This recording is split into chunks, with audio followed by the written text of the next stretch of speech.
Hey everyone, welcome to America Gossip News, where curiosity meets pure entertainment. From jaw-dropping celebrity scandals to the shocking twists in your favorite shows like The Bold and the Beautiful, we serve you fresh, honest, and binge content every single week.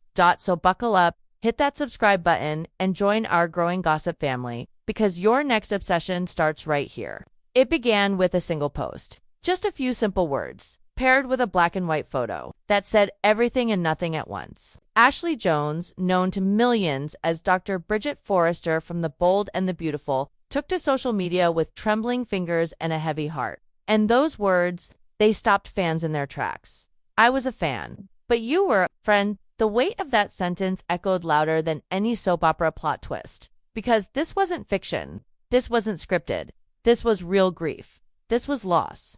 And behind that post was a story no camera could capture, a story of connection, of admiration, of laughter on set, and tears behind the scenes. It was a story of a friendship forged in the unpredictable whirlwind of daytime television, and abruptly halted by the cruelty of time. Let's rewind. Long before the world came to know Ashley Jones as Bridget, the brilliant, complicated daughter of Brooke Logan, she was a young actress finding her way through the maze of Hollywood. And so was he.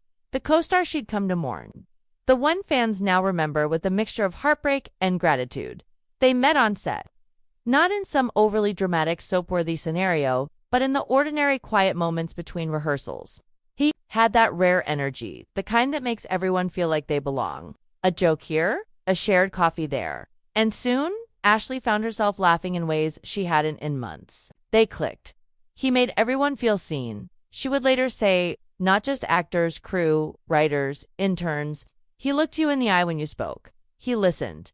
It wasn't just camaraderie, it was kinship. As their characters occasionally crossed paths on screen, behind the scenes, a deeper, more authentic relationship was forming. One based on mutual respect, support, and a shared understanding of the unique pressures that came with life on a daily soap opera. The long hours, the emotional exhaustion, the weight of carrying legacy roles. They talked about everything, the absurdity of memorizing 30 pages of dialogue overnight, the politics of daytime casting, the dreams they dared to speak aloud, only to each other. And yes, they teased each other mercilessly. He once told me I cried too pretty on camera, Ashley recalled in a recent interview. So the next time I had an emotional scene, I purposely ugly cried just to mess with him. He loved it. It was moments like those, small, fleeting, but deeply personal, that built the foundation of their friendship.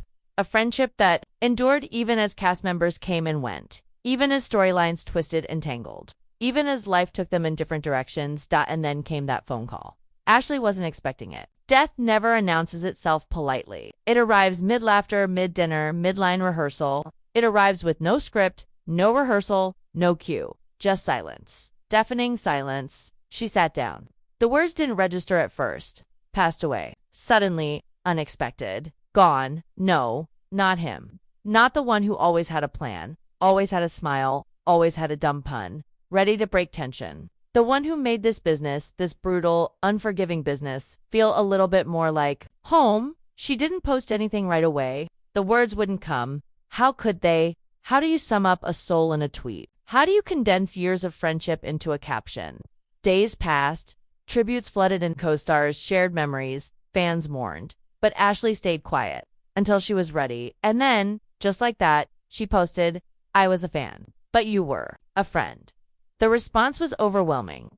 Thousands of fans responded with condolences, heartbreak, memories, and many didn't even realize how close they were. Because what Ashley shared with her late co-star wasn't for show. It wasn't performative. It was private. It was real. Behind the scenes, she was grieving not just the loss of a friend, but the loss of a time in her life that he represented. The old studio. The smell of the soundstage makeup, the ritual of run-throughs and rewrites. The unspoken bond that only soap stars understand how to cry on cue. Fall in love 5 times in one season. And die dramatically only to come back the next month with amnesia. He was part of that era for her. He was part of her story. In the days that followed, Ashley opened up more. In interviews, in subtle posts, in quiet stories shared with those who understood. She talked about his kindness, his relentless optimism, his frustration with the industry, his plans for a directing career, his love for his family, his laugh, loud, contagious, ridiculous. She remembered the time he brought cupcakes to set for the crew after a grueling 14-hour day. The time he stayed late to run lines with a guest actor who was nervous. The time he defended a fellow actor when producers were being less than fair, and most of all, she remembered the way he showed up always for birthdays, for breakups, for panic attacks in trailers, for coffee at 6 a.m. when her eyes were barely open. I could always count on him, she wrote, not just to show up, but to be present. In one interview, her voice cracked as she admitted, "He believed in me even when I didn't believe in myself. He once told me, 'You're more than just Brooke's daughter. Don't let this show be your ceiling.' I never forgot that. It wasn't about fame, it wasn't about red carpets or awards, it was about connection. And when someone like that leaves the world, it doesn't just hurt, it changes you."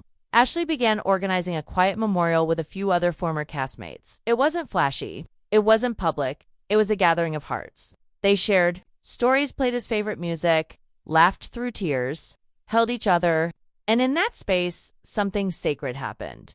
Closure began, but not the kind you get from a season finale or a funeral. The kind that lives in legacy, in continuing to show up for others the way he showed up for her. In mentoring young actors, in being kind on purpose, in choosing humanity over ego. Ashley has since returned to filming, but those who know her say she's different. Softer perhaps, or maybe just more aware. Aware of how short life is. Aware of how much people hide.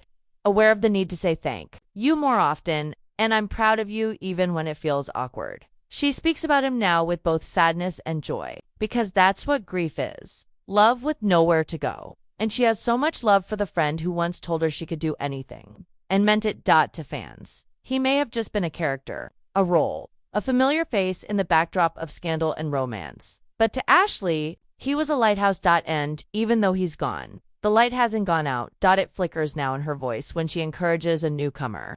It shines in her eyes when she takes a risk on a new project.